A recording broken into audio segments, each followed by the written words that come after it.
The papyrus, put it on my table every month. I don't wanna miss it. Don't even try to hide it. No, I don't wanna lose it. And you see how it is, it's so inviting. The papyrus, we're all so alive. Welcome to the Papyrus TV Africa News Updates. Tinubu secures $6.45 billion World Bank loans in just 16 months. Outrageous NNPCL hikes fuel prices. Nigerians fear deeper hardship. NLC slams new fuel price hike. Demands immediate reversal. 13 repentant Boko Haram members escape with arms in Borno. North Central pushes for new chairman to replace Damagum. House of Reps mandates probe into Buhari's road infrastructure scheme. Tinubu makes new appointments. The news in full.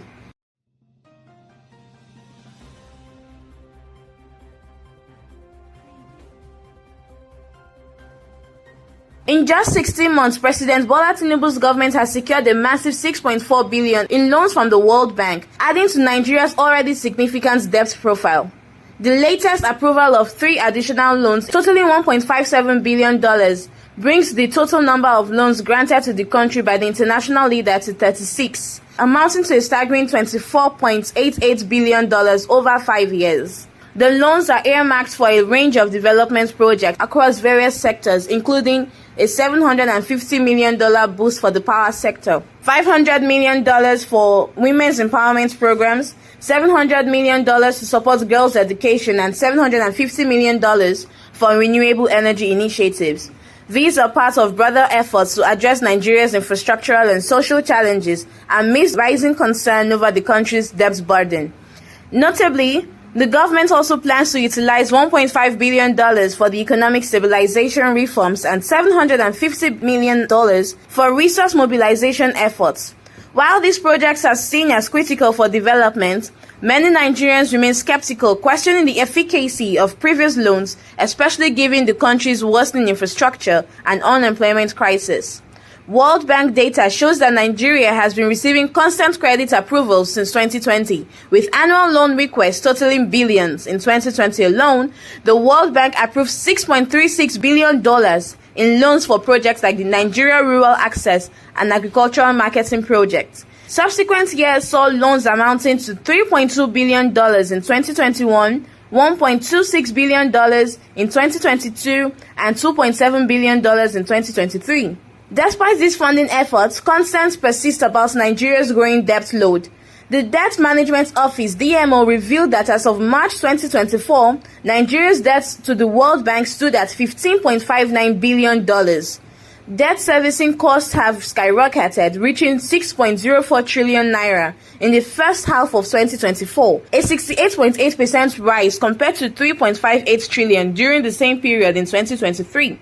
The World Bank maintains that the loans are focused on improving human capital, particularly for the women, children, and adolescents, and tackling climate change through enhanced healthcare, education, and infrastructure projects. However, the ballooning debt and Nigeria's long-term ability to repay maintains major concerns for analysts and citizens alike. Meanwhile, Nigerians have expressed outrage and concern over a fresh hike in fuel prices announced by the Nigerian National Petroleum Corporation Limited (NNPCL). In Abuja, petrol prices have surged from 897 naira to 1,030 naira per litre, while in Lagos, the price jumped from 885 naira to 998 naira per litre, leading to long queues at fuel stations and widespread frustration across the country. Citizens have taken to social media to voice their anger. On X, users shared their disbelief and discontent, with one user as Roland Jig 267 asking, "How do we survive? This is becoming too much." Another user criticized the government, stating, "This situation is becoming unacceptable. Our patience have been stretched to its limits." Others echoed these sentiments sarcastically, thanking the government for their suffering, as user Chambers84 wrote, "Thank you, Mr. President, for us. We like the suffering. I'm suggesting for NNPC to sell the fuel for 5,000 naira per litre to strengthen our economy." The backlash wasn't limited to X. Facebook users also expressed dismay. Abdullahi Bala Muhammad urged the president to intervene, warning the situation is getting out of control. He said, "The president should call them to order. They are pushing poor Nigerians to the wall. Another user, Nurabros Ahmed, reminded the president that he will one day be held accountable for the hardship his policies are inflicting on the people. The price hike comes after NNPCL's withdrawal from its role as a middleman in the Dangote refinery fuel purchase deal, sparking fears that fuel prices will continue to rise. Despite the government's push for economic reforms, Nigerians are growing increasingly impatient, citing rising poverty and an unsustainable cost of living. Similarly, the Nigerian Labour Congress (NLC) has strongly condemned the nationwide increase in price of premium motor spirits, petrol, calling for an immediate rollback of the hike. The union expressed outrage, accusing the government of prioritizing fuel price increase over the well-being of Nigerians. In a statement released on Wednesday and signed by its president Joe Ajaero, the NLC demanded that the government clarify its direction for the country.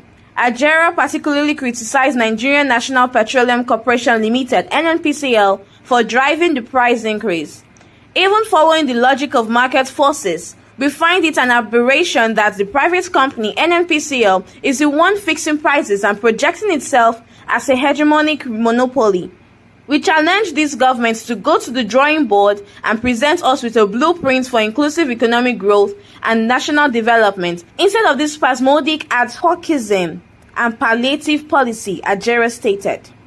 He added that the last price surge has further worsened the financial strain on Nigerians, especially at a time when many were only beginning to adjust to previous price increases. This will deepen poverty as production capacities dip and more jobs are lost with multidimensional negative effects, Ajaero warned. The NLC emphasized the need for the government to reverse the increase, arguing that previous hikes only impoverished the populace further. More fundamentally, the government should be bold enough to tell Nigerians in advance the destination it wants to take the country, the statement concluded.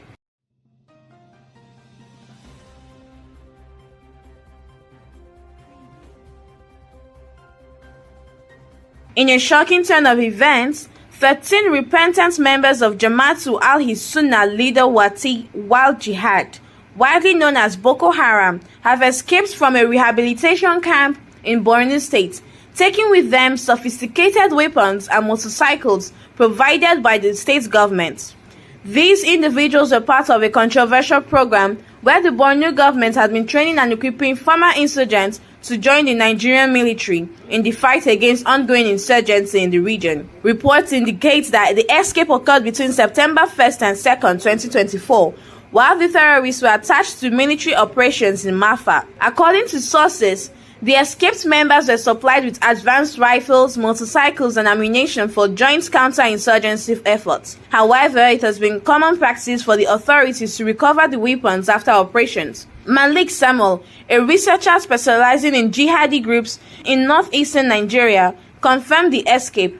Alarmingly, one of the escapees reportedly threatened Abdullahi Ishaq, a special advisor on security matters, vowing to cause further unrest in the states. Following their escape, the group released a jubilation video showcasing the rifles they had taken. The incident raises serious concerns about the safety and effectiveness of the government's approach to rehabilitating former insurgents, as the region grapples with a persistent security crisis.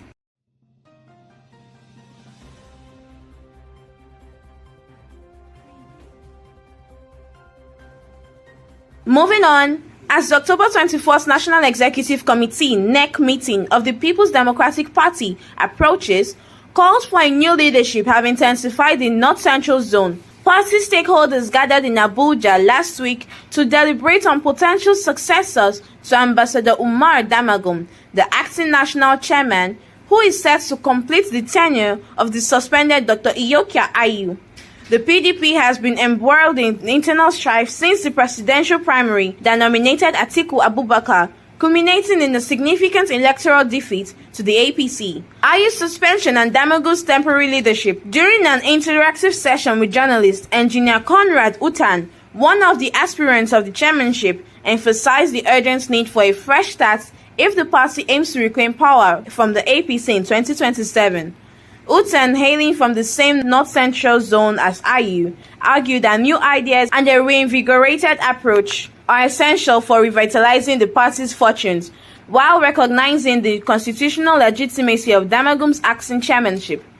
Utan contended that it is unjust for the Northeast to hold both the national chairman and deputy national chairman positions, leaving the North Central Zone without adequate representation. He asserted that his discussions with the Zonal Executive Committee have positioned him as a leading candidate, with zoning and micro-zoning principles favoring his unopposed candidacy, particularly for Benue State Zone B. At 47, Utan believes his youth and vitality will resonate with the country's largest voting demographic, those aged 18 to 50, who represent over 72% of the electorate. In a show of solidarity, chairmen of the PDP in all 23 local government areas of Benue State unanimously endorsed Utan as their sole nominee to succeed Ayu. During a press conference in Makurdi, local government area chairmen publicly expressed their collective support for Utan, emphasizing their commitment to prioritize the party's laws over individual interests. Tessel Godwin Adigo, the PDP chairman of Kastina Allah, articulated their determination to restore the PDP's standing as Nigeria's most viable political party, particularly within Benue State. Furthermore, the House of Representatives have passed a resolution to investigate the road infrastructure development and refurbishment investment tax credit schemes established by Executive Order No. 007 in 2019, following a motion of urgent public importance sponsored by Honorable Ibrahim Aliyu. The motion highlighted concerns about the scheme's effectiveness and accountability in the use of public funds. In his lead debate, Honorable Aliyu emphasized the critical need for transparency in the scheme, which was intended to encourage private sector participation in Nigeria's road infrastructure development. He recalled the federal government's projection that the country requires approximately 348 trillion naira over 10 years to address its infrastructure deficits. The House notes that the scheme allows companies to recover costs incurred in constructing or refurbishing eligible roads as tax credits against their future companies' income tax liability, he stated. However, he raised alarm over the scheme's effectiveness 5 years post-inception, questioning whether it has truly facilitated viable and cost-efficient projects. Honorable Aliyu pointed out that the selection and onboarding process for beneficiary companies overseen by the Road Infrastructure Development and Refurbishment Investment Tax Scheme Management Committee lacks transparency and clear eligibility criteria. He further noted that there is more insufficient information available regarding the project evaluation and approval processes, raising concerns that the utilization of tax credits may not align with the scheme's original objectives. As a result, the House has mandated its Committee on Works to thoroughly examine the eligibility criteria and selection process employed by the Schemes Management Committee. The investigation aims to determine whether these criteria effectively support the scheme's intended goals and contribute positively to the nation's road infrastructure development. Conclusively, President Bola Ahmed Tinubu has appointed Mr. Alfred Agaba Abba as the Senior Special Assistant to the President on Civil Service Matters. In a statement issued by Mrs. Eno Olotu, Head of Information and Public Relations of the Head of Civil Service of the Federation, the appointment is seen as a significant move towards enhancing the effectiveness of Nigerian civil service. Olotu expressed optimism that Abba, a retired director of Federal Civil Service, will leverage this extensive experience, expertise, and strong reputation for integrity and professionalism in his new role. With over 3 decades of dedicated service in various key public sector positions, Abba has demonstrated a proven track record in driving reforms and fostering organizational excellence. The HOCSF highlighted that under President Tinubu's leadership, the Nigerian civil servant has undergone transformative reforms that have strengthened public confidence in the government's commitment to good governance and public service excellence. This has been the Papyrus TV Africa. The Papyrus